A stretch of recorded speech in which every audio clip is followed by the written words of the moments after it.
Faithfulness இன் அவர் work அது ரொம்ப ரொம்ப முக்கியம். நம்ம வேலை ஸ்தலத்தில் கண்டிப்பாக வந்து எப்படி இருக்கணும், உண்மையுள்ளவர்களாக. எந்த வேலையாக இருந்தாலும் சரி, இதெல்லாம் ஒரு வேலையா அப்படின்லாம் என்ன பண்ணக்கூடாது, நம்ம வந்து நினைக்கவே கூடாது. என்ன வேலையை ஆண்டவர் நமக்கு வந்து கொடுத்துருக்கிறாரோ அந்த வேலையில் எப்படி இருக்கணும், கண்டிப்பாக உண்மை உள்ளவர்களாக. ஏன்னா உண்மை உள்ளவர்களை ஆண்டவர் என்ன பண்ணுறாரு, உயர்த்துகிறார். ஹல்லேலூயா. அப்போ ஃப்ராங்க்லின் பாஸ்டர் சொன்னது தான், சக்ஸஸ் அப்படின்னாலே அதில் வந்து உண்மை தான் ரொம்ப மெயினான ஒரு காரியம். ஹல்லேலூயா. சோதரன் வெற்றி பெறணுமா, அப்போ நீங்கள் வந்து எப்படி இருக்கணும், உண்மையாக இருந்தால் கண்டிப்பாக வெற்றி உங்களோடது தான். இப்போ படிக்கிற படிப்பில், யூனிவர்சிட்டி படிக்கிற படிப்பில் நீங்கள் உண்மையாக இல்லைன்னா என்ன பண்ண முடியாது, கண்டிப்பாக வெற்றி பெற முடியாது, ஒரு பெரிய பொசிஷனுக்கெல்லாம் போகவே முடியாது. ஸோ நீங்கள் படிக்கிற படிப்பில் கண்டிப்பாக எப்படி தான் இருக்கணும், உண்மையாக இருந்தாகணும். ஏன்னா நாங்களாம் உண்மையாக இருந்து படித்து தான் வந்திருக்கிறோம். அப்பப்போ சேட்டைகள் இருக்கலாம், அப்பப்போ வந்து என்டர்டெயின்மெண்ட் இருக்கலாம், ஓகே. ஆனால் அதே வாழ்க்கையாயிடக்கூடாது. ஒரே ரீல்ஸ் பார்க்குறதே லைஃப் ஆகிடக்கூடாது, ஷார்ட்ஸ் பார்க்குறதே லைஃப் ஆகிடக்கூடாது. Hallelujah. So reels, shorts, social மீடியாவிலே மூழ்கிடாதீங்க. படிப்பு ரொம்ப ரொம்ப அவசியம். ஹல்லேலூயா. ஏன் படிக்கலாம் ஒன்றுமே பண்ண முடியாது. என் பிள்ளைகளுக்கு நான் அதான் வந்து சொல்லுவேன், அவங்க மொபைல் ஃபோனை வாங்கி ஷார்ட்ஸ் ரீல்ஸ் பார்த்துட்டு இருக்கும்போது இப்படியே இருந்தீங்கன்னா என்ன பண்ண முடியாது, ஒன்றுமே பண்ண முடியாது. ரொம்ப காம்படிட்டிவான வேர்ல்டு, எல்லாம் வந்து போட்டியோட பயங்கரமாக படிச்சுட்டு இருக்கான். காம்படிட்டிவ் எக்ஸாம்ஸ்லாம் எழுதிட்டு இருக்கான்.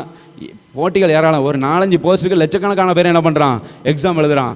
அதில் எப்படி நம்ம வந்து செலக்ட் ஆகும், எப்போ பயங்கரமாக இருக்குது. உலகம் அவ்வளோ வேகமாக போயிட்டுருக்குது, காம்படிஷனோட போயிட்டுருக்குது. ஸோ அப்போ வந்து நம்ம எவ்வளோ தூரம் உண்மையாக இருக்கணும். ஹல்லேலூயா. நினச்சி பாருங்கள். ஸோ நாங்களும் அப்படி தான் நாங்கள் படித்தோம், உண்மையாக இருந்து படித்தோம். பிஎட் படித்தேன், 6 வருஷம் மெட்ரிகுலேஷன் ஸ்கூலில் நான் டீச்சராக இருந்தேன். ஹல்லேலூயா.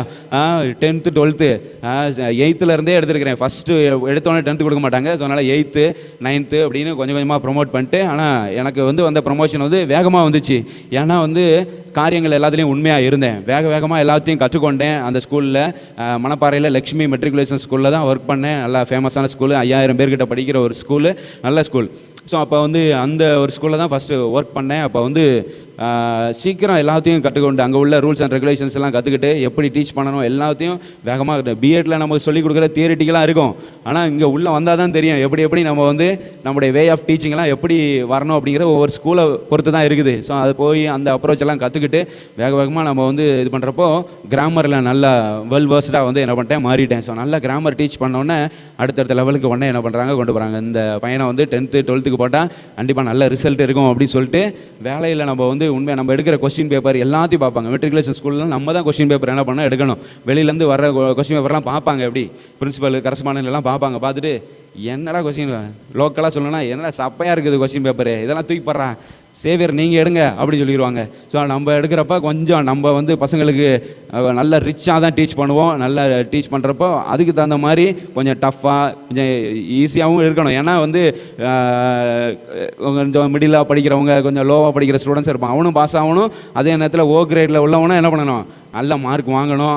அவனுக்கும் கொஞ்சம் டஃப் கொடுக்கணும். அது மாதிரி கொஸ்டின்ஸ் எல்லாம் வந்து என்ன பண்ணுவோம், எல்லாம் 6 வருஷம் கொஸ்டின்ஸ் எல்லாம் பயங்கரமாக என்ன பண்ணுவோம் எடுத்து. அந்த காலத்துலலாம் வந்து லேப்டாப்லாம் கிடையாது, உட்காந்து எழுதணும், பக்கமாக எழுதணும். 10 பக்கம் 12 பக்கம் 15 பக்கம் அப்படின்னு சொல்லிட்டு. இப்போ 10th 12th யூனிட் டெஸ்ட்டு அது இதுன்னு சொல்லி ரிவிஷன் டெஸ்ட்டுன்னு மண்டை காஞ்சிரும், பயங்கரமாக இருக்கும். கொஸ்டின் பேப்பர் எடுத்து தள்ளிகிட்டே இருக்கணும், பேப்பர் கரெக்ஷன் பண்ணிக்கிட்டே இருக்கணும். அடி டிக்கு போடு, மார்க்கை போடு, அது எடு, கொஸ்டின் திரும்ப எடு, ஆனால் கோச்சிங் கூட மாற்றி இந்த ரொட்டீன் ஒர்க்கு அதில் உண்மையாக இருந்தேன். ஹல்லேலூயா. ஸ்தோத்திரம். உண்மையாக இருந்தேன். ஆண்டவர் வந்து என்ன பண்ண, நல்ல பையன் உண்மையாக இருக்கிறானே அப்படின்னு சொல்லிட்டு நம்முடைய வேலைக்கு வந்துடு நீ அப்படி சொல்லி ஆண்டவர் வந்து அழைச்சார். ஸோ அதுக்கப்புறம் பைபிளுக்கு அழைச்சி போய் படித்து இங்கே பாஸ்டர் ஆயாச்சு. ஹல்லேலூயா.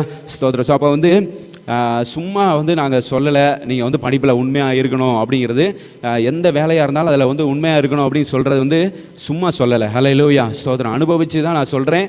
உண்மையாக இருந்தால் கண்டிப்பாக உயர்வு உண்டு. ஹல்லேலூயா. ஏதோ ஒன்று உயர்வு தரும்னு சொல்லுவாங்க, ஆனால் நான் சொல்கிறேன் உண்மை உயர்வு தரும். ஹல்லேலூயா. ஸ்தோத்திரம். என்ன உயர்வு தர சொல்லுவாங்க, உழைப்பே உயர்வு தரும். உழைப்பே உயர்வு தரும் அப்படி சொல்லுவாங்க. ஸோ உழைக்கணும், உண்மை உயர்வு தரும். ஹல்லேலூயா. உண்மையாக உழைச்சா உயர்வு நிச்சயம். ஹல்லேலூயா. எடுத்துக்கலாம். உண்மையான உழைப்பு உயர்வு தரும். ஹல்லேலூயா.